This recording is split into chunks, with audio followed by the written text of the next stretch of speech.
All statements by the crew are opinion. Listeners' discretion is advised. Children, you have been warned. The deck is now closed. Please return all babies to their rooms.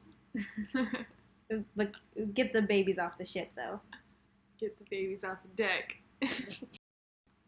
Welcome to Canon Misfire. I'm your Captain Sam. First mate Alyssa. And today we are going to be talking about my favorite thing of all time in this whole universe and the existence of life itself, Evangelion, the original TV series, and including the ending, The End, which is Evangelion The End. It's a very good personal life favorite for you. It's my favorite movie of all time and my favorite TV series of all time, yes. So no, pressure or anything, right? It's going to be okay. I love it. I don't care what happens. It's going to be great. We're going to be talking about the ship Shinji and Asuka, but pretty much Shinji's dynamic shipping possibilities with every woman and boy in the series. Yeah. Yep. Okay. I will, since it's my favorite, I'll talk about. Yeah, go ahead. Evangelion's one of those very strange situations where the more you explain it, the less sense it makes, and that you have to have seen it to really get anything. And even after you watch it, you really won't know what you just watched. And I have made it a thing to watch it once, maybe twice a year, out of just pure enjoyment. So I'm one of those fucking weirdos. It's your favorite series. I mean, I'll cut you some slack. I mean, yeah. So Evangelion follows Shinji, the protagonist, who is contacted by his father to drive this sort of mecha-like machine to destroy these sort of alien-type creatures. And some stuff happens. He meets some women. They also have to do the same as him. Titular Rei and Asuka, who are two young females who are in the same position as him, who have to pilot these same mech-type creatures, destroy these same alien-type creatures. Some stuff happens to them all. The end of the series happens, and I'm going to say right now, if you have not seen Evangelion and you care to, watch it and then come back and listen to this episode. If you don't care about watching in the series at any point in your life, but you are interested in maybe some stuff you've heard about it because it's notorious for being one of the most overrated TV series ever to be made, then yeah, enjoy the content. All right. I think that sums it up pretty well. Pretty, trying to think of surreal. That's as quick as I can do it, really. Yeah, I think it's very interesting because, all the, mech stuff, it's also, much more like a personal, journey with Shinji. They've got all the lore and everything, but it's just a big, convoluted mess. It very much is. I guess the way we'll start it out, I don't want to do it episode by episode because it's a big thing, so maybe we'll break it up to things we see within the TV to things we see in the last final movie. And we will not be talking about the new movies because they're very much a different beast, and we'll do a different episode for that. Yeah, okay. Okay, cool. So in the original series, I think the first time Shinji is introduced to Asuka, she's very brash and very demanding of a person. Yeah, you don't really I don't think you really get to know her. You just get this image of, this really, headstrong, over-the-top girl. And, I don't think he, has, a crush or anything at the beginning. I think he's just, who is this? But it's very much clear that the way he acts around Rei is very different from the way he acts around Asuka. He's a lot more fighty with her. He talks back and he can hold his own. It almost seems like he enjoys that time that he spent with her, even though he pretends to be annoyed in a way. Yeah. But I think that might be evil. It could be a rivalry situation, or it could be Shinji just attempting to give Asuka what she desires, which we'll get into. Well, I think also from Asuka's point of view, she's very, hard to get along with. Mm-hmm. So, I feel like anybody that she really comes in contact is going to have, a hard time with her. She's just a very abrasive personality. Well, when she first meets the boys, Toji's there, and he, pulls his fucking pants down, right in front of her because she goes ahead and instigates a fight, and that upsets him. So you could tell, she's not a pushover and that she's very much uncomfortable with, I guess, other people around her. Well, I think it is all a front. Like, I think, like, deep down, she's, like, just a really broken person. Well, And, like, she's, like, yeah. putting on that image as, like, a kind of shield. But so is Shinji. Yeah, true, so is Shinji. And most people. But, Like, in this show, like, Shinji, Asuka, I feel like have the most problems. Like, Masato has issues, and so does Rei have issues, but Shinji and Asuka have, like, the most relatable issues that we can encounter within the series. Yeah, no, I think they're definitely the most fucked up people. Yeah, it's true. As far as, like, their, like, relationship goes, though, I don't really see it as much of, like, a romantic thing as much as just, like, a puberty thing. And, like, maybe, like, I'm, like, getting feelings for her, but I feel like they're all very imaginary. I don't see anything substantial there. Well, in the one episode where they had to both make a battle, like, what was it? They had to get in sync for a battle because they were off sync and they were having too many arguments. It was like a clear sign that there's something going on because they had the scene where they had to sleep in the same room and, like, Shinji sees essentially her cleavage and he, like, she's pretending to be asleep and all this other stuff. So your puberty thing is 100% going on. Yeah. Like, it's very much driven from that. It's also a good indicator that Shinji is very much a straight male because he is fantasizing about Asuka in this way, and he's like, he tries his best not to look at Masato, but it's very obvious that he, like, sees her as a lady more than anything else. Even though Masato tries very hard to seem like a mother type, but she just can't because her sexuality is so ingrained within her character. See, I mean, I feel like I'll probably contrast you there because, like, I know, like, we've kind of talked, like, he is kind of, like, scared of women. I feel like there's, like, a general uncomfortableness and maybe, like, a societal expectation that this is what should be, like, turning him on. That is true, but I think a bigger, like, one of my big one of the things I notice a lot within the series is even though he's scared of women, he can't stop involving himself with them. Yeah, I guess that makes sense. Yeah. I mean, I could see that, but, like, I don't think he's solely, like, straight for me. Oh, I agree with you. Because, like, one of the major things that happened is when Kaworu shows up. Yeah. And he makes him feel comfortable, like, within his own skin and body and, like, the overall, like, his deal with life. Just, at this point, he's at his lowest. And then, like, Kaworu comes, makes him feel good, and then he hits the lowest he'll ever be at this point. Yeah, I don't see anything really sexual on Shinji's part towards Kaworu, like, really, but I definitely see that, like, that weird sort of, like, tension and, like, that romantic kind of, like... I feel him he seems very comfortable and almost ready to, like, just have a friend, if that makes sense. Yeah, it does. Okay, Kaworu says that he loves Shinji. Like, it's very obvious within even the Japanese version to, like, the English dub version. And I think the major reason why the shipping is so pervasive with him is because, not just the I love you thing, but he gives up his whole life for Shinji. He gives Shinji and other Liliths a chance to survive, which are humans, just because of his time he spent with this boy.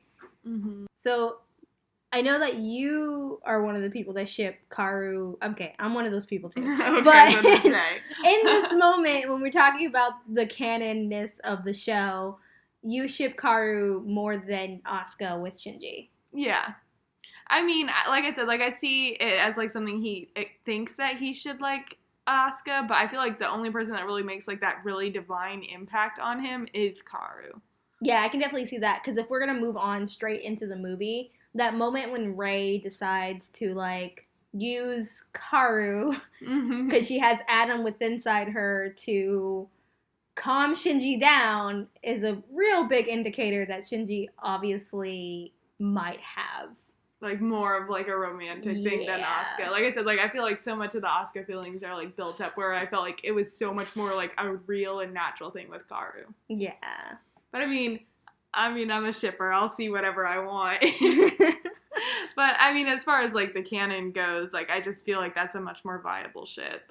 I think even though the canon with Asuka is, I feel like it's apparent because in the movie they do that whole thing where him in his mindscape he's arguing with her and then chokes her, and then within reality at the very end of the series he chokes her out.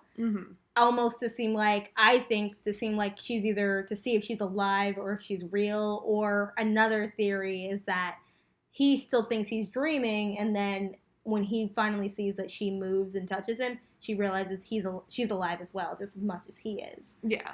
And one of the major things about that is, like, they do that whole thing where they overlap all the women in his life, and it shows, like, how he desires to be with them, but he desires them to desire him, and they desire, in his mind, for him to pick one, but he can't. It's almost like a trope in itself of, like, the harem situation in anime. So, I don't know. I find it more appealing when it's, like, all these women that he has the option with, but I do personally ship Kaworu with him more. Yeah, no, I like when it comes to all the like women and everything, like I feel like every single one of them we don't really know. Like we know how Shinji feels because we're really kind of like in his perspective. But as far as they are, like we know that Asuka, like, because she does prompt him like to kiss him too. I think as much as he's going through the puberty thing, she is too. Yeah.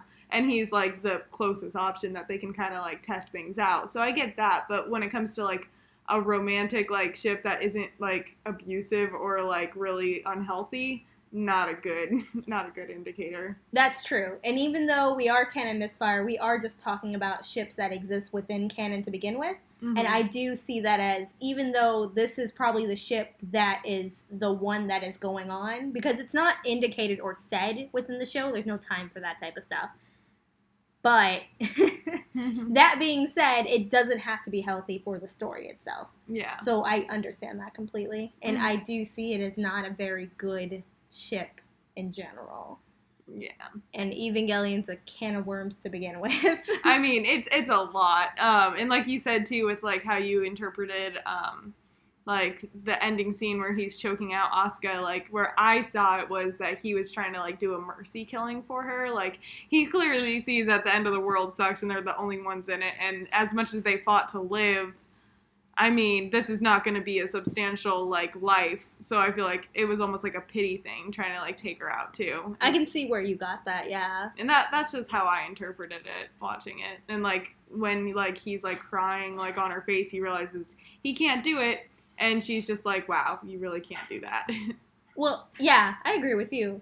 Beyond, like, a lot of, like, we should do an episode that's just about the series core itself. Oh, we should, yeah. Because, oh my god, I have so much to say. Oh, yeah. But I do think that because of the way the series is set up, the whole shipping situation is, the core is about the puberty situation and not really about the romance. So I think you're correct. And I think we got to the end of the whole topic. Oh, yeah, I feel like we're really off topic. No, I think we're on topic.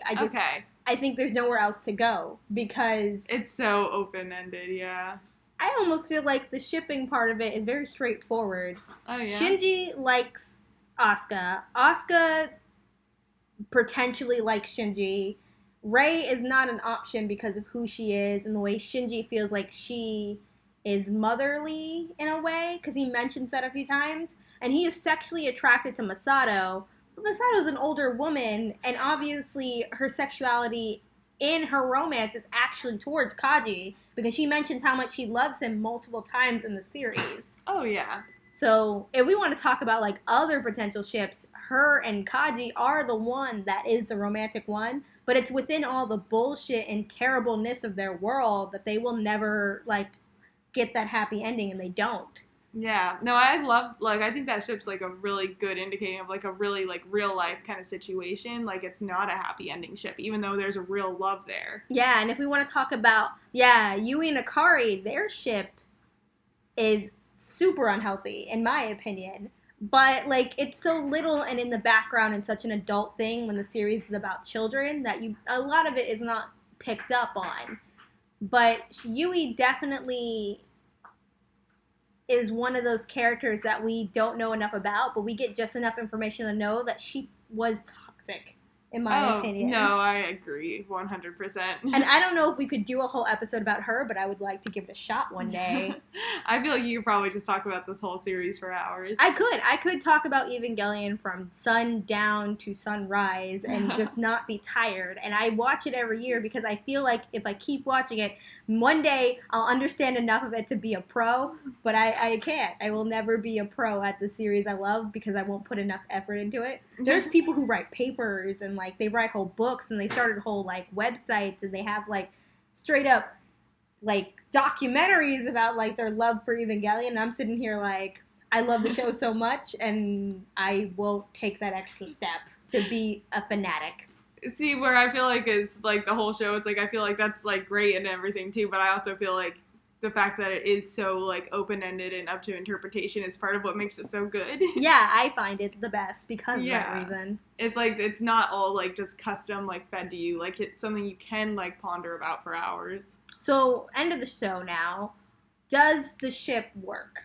Asuka and Shinji? Yeah. I mean, no. Oh no. I feel like even in a world, like in a perfect world in another universe, where everything was the same and they were just like in high school together and everything, this is just toxic. It's just not a good, like, romance.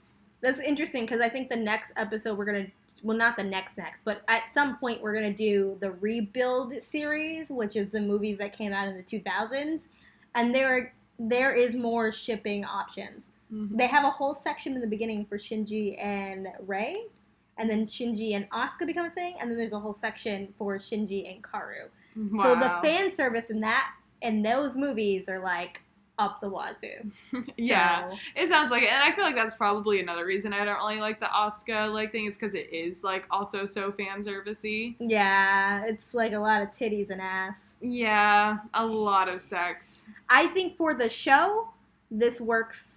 I mean, it works for the show, yeah. like, for sure. But as far as, like, a normal, like, good ship, I mean, good for everyone that ships it, but I can't get on board. We could say that maybe it's a good ship for the series, and some people might find it that to be the most appealing. Well, I feel like the part of what makes it, like, a good, like, thing in the series is that it's unhealthy, and that it's showing both of their, like, kind of descent into madness, which I totally, like, I like that idea of it. I just can't see it as something that's really healthy. Like, them as, like, prepubescent, like, kids. Yeah. Discovering their sexuality. I totally can see that in the realm of the show, but if we're trying to take it any further than that, I just can't get behind it. I love it. Great. Okay, so that is the end of our Evangelion episode. We, of course, will be touching on some other stuff over time. Maybe do an episode that's not about shipping, but about Evangelion, so I can talk my ass off. And, of course, thank you so much for listening. Thank you so much for listening. You can find us on iTunes, Spotify, Stitcher, Google Play. We are so grateful that people have been listening as much as they have. We're still waiting on some comments, maybe some emails. Follow us on Twitter. Yes, definitely follow us on Twitter, Canon Misfire. Yeah. Have a great day, guys.